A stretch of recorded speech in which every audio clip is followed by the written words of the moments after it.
안녕하세요. 오늘의 데일리 뉴스레터에 오신 것을 환영합니다. 1. 중국인들은 창피하다. 2. 한국은 무엇을 했는가? 3. 판매 금액의 14를 취소합니다. 한번 진실을 알아봅시다. 중국 광둥성 주하이에서 지난 1일부터 10일까지 진행된 주하이 에어쇼. 이곳에서는 중국의 신형 무기가 산더미처럼 쏟아져 나왔는데요. 그런데 이상하게도 그 한가운데 한국의 명품 장갑차 레드백의 모습이 발견됐다고 하는데요. 특유의 형상과 심지어는 한국 방산의 트레이드마크인 고무궤도까지 똑같았죠. 하지만 당연히 한국이 천년의 적 중국의 방산 전시회에다가 무기를 보여줬을 리가 없습니다. 이쯤 되면 예상하셨겠지만 도나마나 중국이 늘 그래왔던 것처럼 남의 나라 무기를 베낀 것이 분명한데요. 그 장갑차에는 그런 것 치고도 특기할 만한 점이 있었습니다. 그게 무엇이었는지 한번 자세히 알아보겠습니다. 최근 들어 중국의 국방력 투자가 심상치가 않습니다. 육해공을 가리지 않고 무시무시한 속도로 전력 확충과 개발에 나선 상태인데요.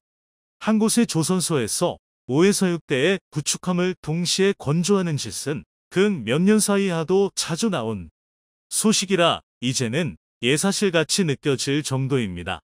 최근에는 영국의 싱크탱크가 중국의 항공전 기술이 이미 동구권의 맹주였던 러시아를 한참 넘어섰다는 분석을 내놓아 충격을 주기도 했습니다. 그리고 육군 무기도 예외는 아니었죠. 중국이 최근 2022 주하이 에어쇼에서 선보인 새로운 신형 장갑차가 괴물 같은 스펙을 갖고 있었던 것입니다. 그런데 이 장갑차의 놀라운 점은 스펙뿐만이 아니었습니다. 외형을 살펴보면 여러 부분에서 이상할 정도로 한국의 레드백과 닮은 점이 많았기 때문에 등장 직후 구설수에 오르내렸죠. 중국이 다른 나라의 기술을 베끼는 것이야 하루 이틀 있던 일이 아니지만 한국 입장에서는 중국이 도대체 언제 어떻게 레드백의 기술을 베껴간 것인지 쥐잡듯이 찾아야만 했습니다. 그리고 그 방법이 무엇이었는지에 대한 심증을 잡을 수 있었던 충격적인 사건이 밝혀졌습니다. 널리 알려져 있다시피 AS-21 레드백은 한화가 호주 수출에 대비한 사양으로 국산 보병 전투차 K-21의 개수를 가해 만들어낸 모델입니다.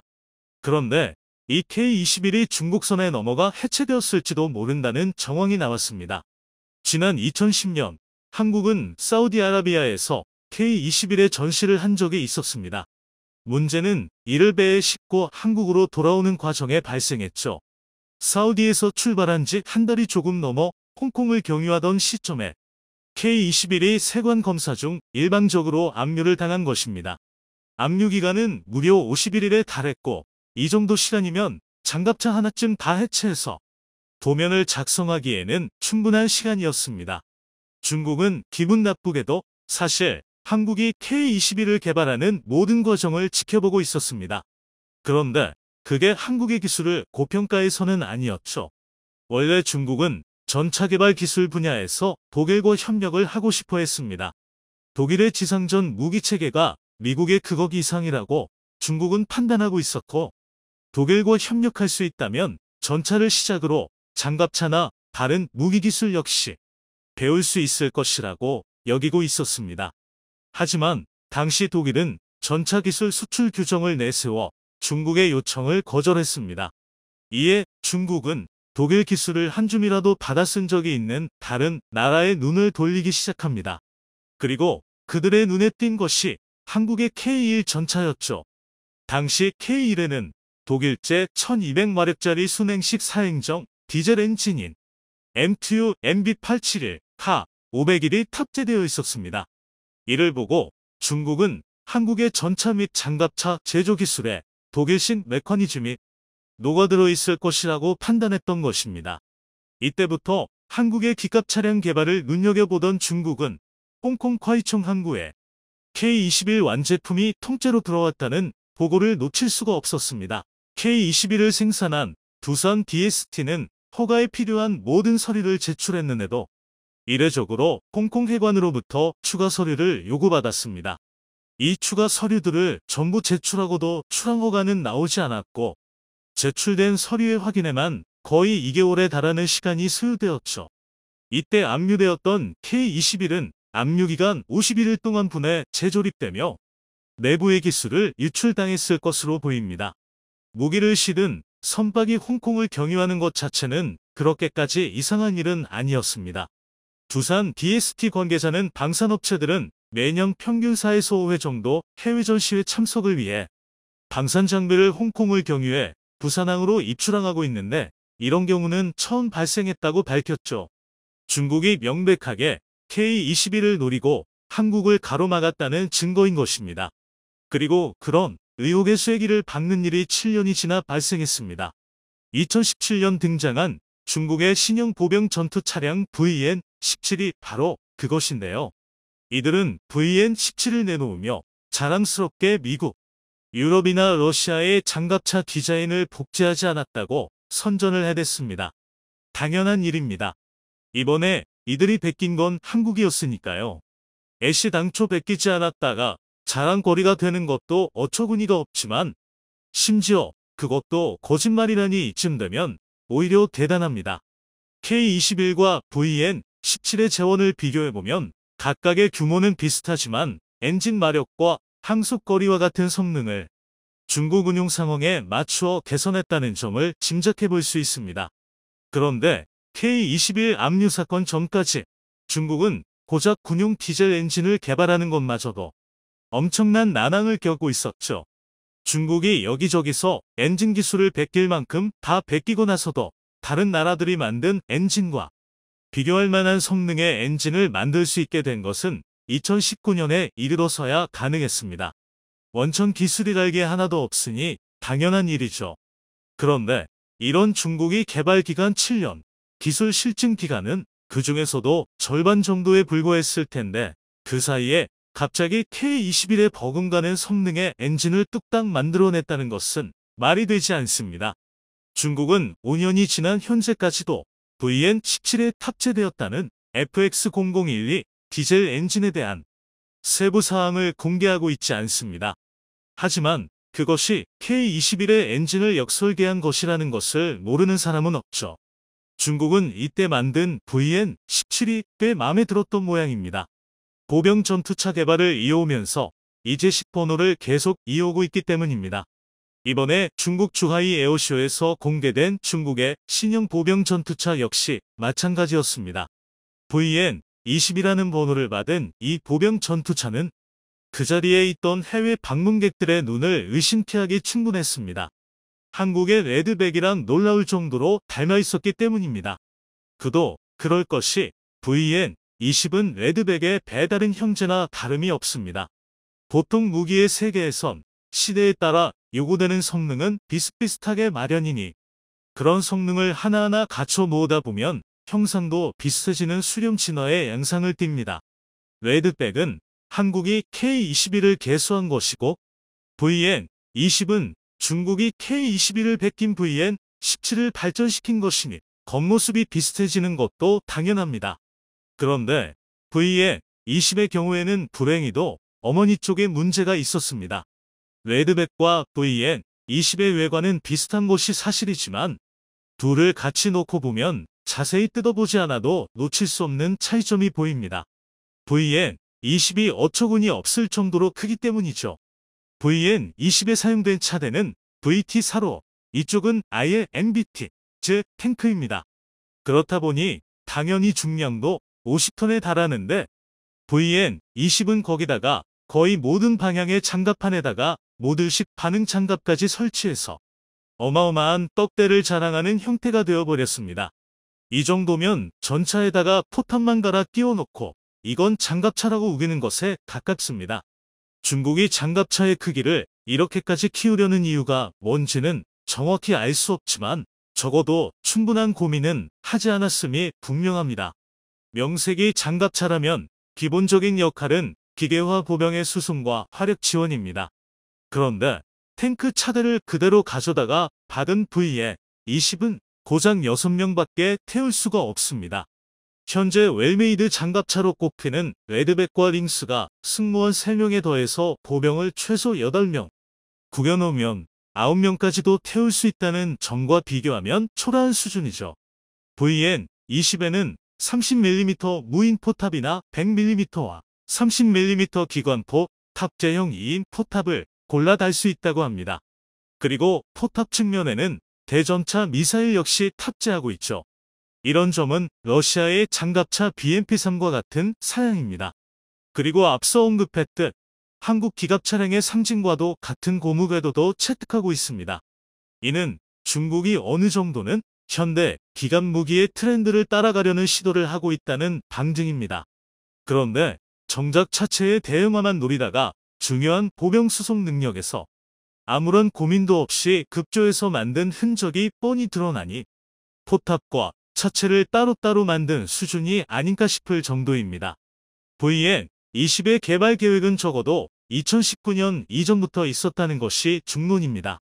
이때 중국이 밝힌 VN20의 개발 계획은 수출과 내수를 모두 노린다는 것이었는데요. 만약 중국이 K21의 DNA를 잘 살리고 타국의 명품 무기들에서 좋은 점을 잘 벤치마킹해왔더라면 레드백의 강력한 경쟁자가 되었을 수도 있었습니다. 다행히도 무언가 허술한 결과물이 나왔기에 망정이시 멀쩡한 장갑차를 만들었더라면 상대가 중국인 만큼 레드백은 가격 경쟁력이라는 벽에 부딪혀 수출길이 막혔을지도 모르는 일입니다. 한국은 방산 분야에서 길지 않은 세월에 괄목할 만한 성과를 얻어내기는 했지만 끔찍한 이웃들이 주변에 사는 만큼 기술이 발전할수록 더더욱 보안에도 신경을 써야만 할 것입니다. VN20의 사례처럼 언제 중국이 한국 기술자들이 피땀 흘려가며 만든 성과를 가로채가서 불쾌한 개조품을 만들지 모르기 때문이죠.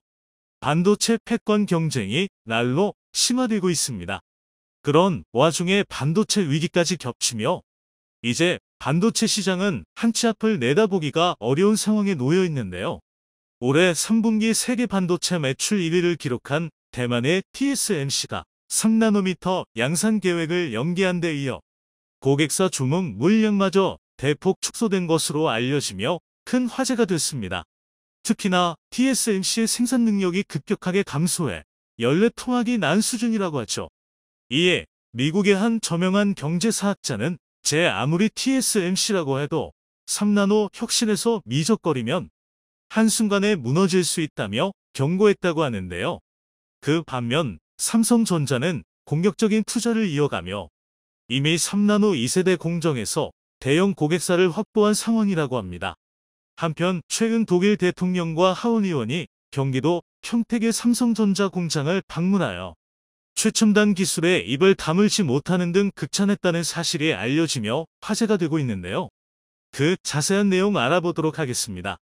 메모리 반도체 시장 침체로 인해 삼성전자와 SK하이닉스 등이 실적 부진에 빠진 가운데 상대적으로 견고할 것으로 예상됐던 파운드리 등 비메모리 반도체 분야마저 수요 침체로 고전하는 모습을 보이고 있습니다. 이에 따라 지난 3분기 매출 기준 전 세계 반도체 기업 1위에 오른 대만의 TSMC마저 주문량 감소와 고객사들의 잇단 주문 취소를 막고 있습니다.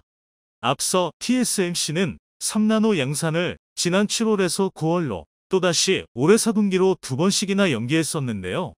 TSMC는 3나노 반도체는 4분기 후반에 양산될 예정이라며 장비 배송에 문제가 생겨 공급이 수요를 못 따라가는 상황으로 내년 중 완전 가동할 것이라고 밝혔습니다. 이를 두고 업계에서는 TSMC가 3나노 공정에 어려움을 겪고 있을 것이라 의심의 목소리가 커지고 있습니다. 3나노 공정은 이전 세대인 5나노와 비교했을 때 집적소자 밀도를 50%나 더 늘린 반도체이기 때문에 당연히 더 많은 비용과 더 높은 공정 기술 난이도가 요구됩니다. TSMC는 그에 이어 고객사 주문 물량까지 대폭 축소되며 내년 실적에 먹구름이 몰려오고 있습니다. 일각에서는 TSMC의 주문 물량 축소가 시스템 반도체 전반적인 수요 감소 때문일 것이라는 분석이 제기되면서 삼성전자 파운드리 사업에도 적잖은 영향을 미칠 것이란 우려가 제기되고 있는데요. 그러나 시장 점유율이 상대적으로 적고 3나노라는 기술 프리미엄을 획득한 삼성전자에게는 오히려 기회가 될 것이라는 반론이 더욱 우세합니다. 지난 4일 업계에서 밝힌 내용에 따르면 TSMC 주요 고객사들의 3나노 주문량이 지속적으로 감소하고 있어 조만간 점검에 나설 전망이라고 합니다. 특히 올해 4분기 양산 예정인 3나노의 주문량은 연초 계획과 비교했을 때 40에서 50%가량 대폭 줄어든 것으로 알려져 큰 충격을 주고 있는데요. 이는 정보기술 IT 기업들이 글로벌 경기 침체라는 위기를 맞아 수익성을 방어하기 위해 주문량 조정에 나선 것으로 풀이되고 있습니다. 미국의 애플과 인텔, 대만 미디어텍 등 TSMC의 주요 고객사들은 아직 양산도 시작되지 않은 TSMC의 3나노 공정을 목 빠지게 기다리며 적기에 활용할 수 있도록 촉각을 기울인 채 대응하고 있는데요. 특히나 애플은 TSMC의 3나노 공정을 통한 M2칩을 탑재한 신형 맥북을 연내에 출시할 예정이었으나 신제품 출시 일정을 내년 1분기로 한 차례 미룬 것으로 알려졌습니다. TSMC는 여러 협력업체의 반도체 생산에 필요한 웨이퍼, 소모품, 장비 등이 주문을 취소하겠다는 의사를 전달했다고 합니다. 이는 사실상 연쇄적인 주문 취소가 이어질 만큼 파운드리 업황 자체가 좋지 않다는 방증으로 볼 수 있는데요. 외신에 따르면 TSMC의 3나노 생산 능력은 웨이퍼 기준 44,000장에서 1만 장 수준으로 대폭 감소할 것으로 예상된다고 합니다. 이에 미국의 한 저명한 경제사학자는 아무리 TSMC라고 해도 3나노 혁신에서 미적거리면 한순간에 무너질 수 있다며 경고를 하고 나섰습니다. 지난 10월 24일 반도체 전쟁의 저자인 크리스 밀러 터프츠대 교수가 영국 파이낸셜 타임스와의 인터뷰를 통해 반도체 산업에서 다음 단계의 기술로 이동하는 것이 점점 어려워지면서 TSMC는 넘어질 수 있다며 그 견해를 드러냈는데요. 그는 이어서 향후 몇 가지의 프로세서 기술 전환이 예상보다 힘들어질 경우 TSMC의 날카로움이 줄어들 가능성이 있다고 밝혔습니다. 실제로 반도체 업계의 전반적인 시장 상황은 점차 악화되고 있습니다. 시장 조사 업체인 트렌드포스에 따르면 최근 스마트폰, TV, 태블릿, PC, 노트북 등 세트 제품의 재고가 무려 6개월치에 달한다고 하는데요. 지난 3분기 기준 반도체 업체의 연간 누적 재고량은 지난 1분기와 비교했을 때 50% 이상 증가한 것으로 파악되고 있습니다. 이는 최근 세트 업체들의 출하량이 감소하면서 반도체 업체들의 재고 역시 큰 폭으로 늘어났기 때문인 것으로 보입니다. 그에 따라 반도체 기업, 유통업체, 대리점 등이 공급을 담당하는 칩도 상당한 양의 재고가 쌓여있는 상태인데요. 칩 수요가 감소하면서 파운드리 팹 가동률도 내려갔습니다. 트렌드포스에 따르면 지난 2년간 100%였던 8인치 팹 가동률이 올 하반기부터 90에서 95%로 줄었으며 일부 소비자용 IT 제품의 칩을 생산하는 팹 가동률은 90% 이하로 떨어졌고 12인치 팹 가동률도 올 하반기에 95%로 내려갔다고 합니다. 한편 일각에서는 이러한 반도체 위기 상황 속에서 TSMC가 삼성전자의 1위 자리를 빼앗길 수도 있을 것이란 관측이 나오고 있습니다. 삼성전자는 이미 3나노 기술을 확보했으며 거기서 멈추지 않고 계속해서 2나노와 1.4나노, 공정 등 기술 개발에 투자하여 기술 주도권을 지속적으로 강화해 나갈 계획입니다. 특히나 기존의 핀팩 기술 대신 GAA라는 신기술을 도입하면서 그 기술력 격차를 벌려나가고 있는데요. 기존의 핀팩 기술은 상어 지느러미처럼 생긴 차단기로 전류를 막아 신호를 제어하지만 GAA 기술은 전류가 흐르는 채널을 사면으로 둘러싸 전류의 흐름을 더욱 세밀하게 조정할 수 있습니다. TSMC는 아직도 핀팩 방식을 고집하고 있기에 삼성전자의 기술이 훨씬 앞서 있다는 업계의 평가가 이어지고 있죠. 여러 방면에서 고려해봤을 때 현재 기술력 자체만으로는 삼성전자가 TSMC보다 앞서 있다는 것은 명백한 사실입니다. 하지만 고객사 확보 문제로 인해 삼성전자의 파운드리 점유율은 TSMC보다 뒤처져 있는데요. 트렌드포스에 따르면 지난 2분기 기준 파운드리 시장 점유율은 TSMC가 53.4%, 삼성전자는 16.3%로 큰 차이를 보이고 있습니다. TSMC는 올해 8월 중국 난징에서 열린 2022 세계 반도체 대회에서 핀팩 공정을 활용한 3나노 수율이 80%에 이른다고 발표하기도 했죠. 이미 애플, 인텔, AMD 등으로부터 3나노 수조를 확보한 것으로 잘 알려져 있기도 합니다. 그러나 최근 업계에서 삼성전자가 TSMC보다 먼저 3나노 공정 양산을 시작한 만큼 향후 고객사 확보에서 유리한 고지를 차지할 수 있을 것이란 관측이 나오고 있습니다. 현재 TSMC의 주문량이 감소하고 있기에 향후 삼성과의 파운드리 점유율 격차 역시 줄어들 것으로 전망되고 있는데요. 특히나 TSMC가 시설 투자를 축소하기로 결정한 것과 달리 삼성전자는 올해 총 시설 투자 예상 금액이었던 54조 원을 그대로 집행할 계획임이 밝혀지며 그 전망에 더욱 힘이 실리고 있습니다. 파이낸셜 타임스는 삼성전자가 테슬라와 구글 등이 만드는 차세대 제품을 2023년 도입 예정인 2세대 3나노 공정으로 수주하게 된다면 수율을 안정적으로 올릴 수 있기에 더 많은 고객을 끌어들일 수 있을 것으로 전망하기도 했습니다. 이미 삼성전자는 3나노 2세대 공정에서 고성능 컴퓨팅과 모바일 부문 대형 고객사를 확보한 상황이기도 하죠. 그런가 하면 최근 삼성전자는 미래 준비에 방점을 찍고 인프라 투자를 이어가고 있습니다. 지난달 열린 5일 3분기 실적 발표 컨퍼런스 콜에서 탄탄한 이익 기반을 만들고 중장기 수요 대응을 위해 적정 수준의 인프라 투자를 지속하겠다고 밝혔는데요. 지난 9일 삼성전자 현지 엔지니어링 파트너사인 제이콥스 엔지니어링에 따르면 지난 5일 텍사스주 윌리엄슨 카운티 테일러시 소재 제이파운드리 공장을 착공했다고 합니다. 테일러 파운드리 공장은 오는 2024년 11월에 완공될 예정인데요. 삼성전자는 지난해 테일러시를 제이파운드리 공장 위치로 낙점하고 170억 달러 규모의 투자 계획을 발표했습니다. 테일러시는 삼성전자가 170억 달러를 투자하는 명목으로 첫 10년 동안 납부한 재산세의 90%를 이후 10년간은 85%를 환급해 줄 것을 약속했죠. 올 상반기에 착공식을 개최할 예정이었으나 대내외 환경이 불안정해지면서 연기되어 약 1년 만에 공사가 시작됐습니다. 그동안 부지 기초공사를 진행해온 데 이어 본격적으로 건물 공사에 돌입하면서 프로젝트 진행에 속도가 붙을 전망입니다. 한편 최근 슈타인마이어 독일 대통령과 이혜원 연방하원 의원이 한국을 찾았습니다. 이혜원 연방하원 의원은 한국계 여성으로는 최초로 독일 연방의회에 입성했으며 연방하원에서 아시아계는 이 의원이 유일해 국내외 언론의 주목을 받기도 했는데요. 이 의원이 한국에 익숙하기에 이번 방안에 함께하게 됐습니다. 독일 대통령과 이 의원은 경기도 평택의 삼성전자 공장을 방문해 반도체 협력 방안을 논의했는데요.